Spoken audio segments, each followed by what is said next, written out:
నమస్కారం. రెండవ రోజు శ్రీ గాయత్రీదేవి అలంకరణ.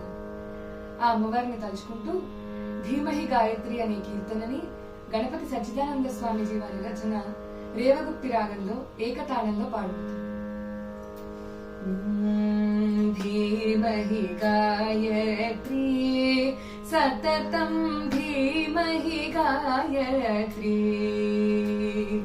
धीमहि गायत्री सततं धीमहि गायत्री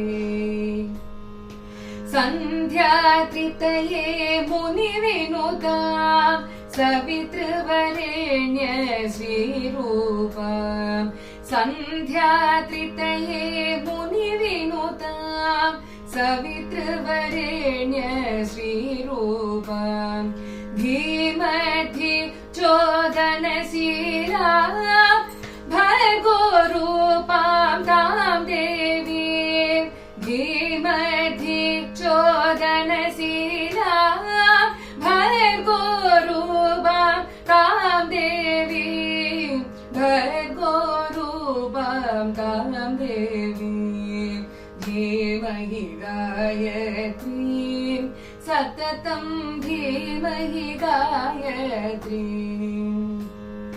महितचतुर्विंशतिवर्णा त्रिपदां देवीं निटलाक्षीं महितचतुर्विंशतिवर्णा त्रिपदां देवीं निटलाक्षीं पञ्चशिरस्थां दशहस्ताम् उपनयनार्थे विनियुक्तां पञ्चशिरस्थां दशहस्ताम् उपनयनार्थे विनियुक्ताम् उपनयनार्थे विनियुक्तां धीमहि गायत्रीं सततं धीमहि गायत्रीं मुक्ता विद्रुमहेमगुणा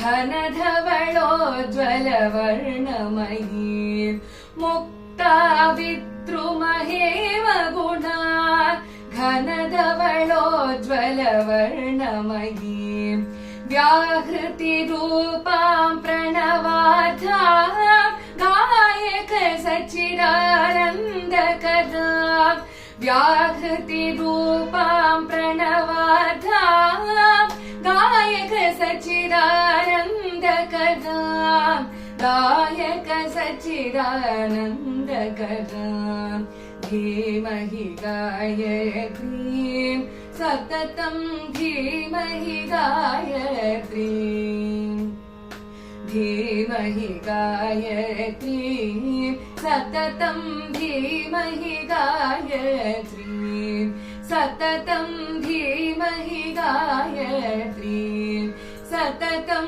धीमहि गायत्रीं।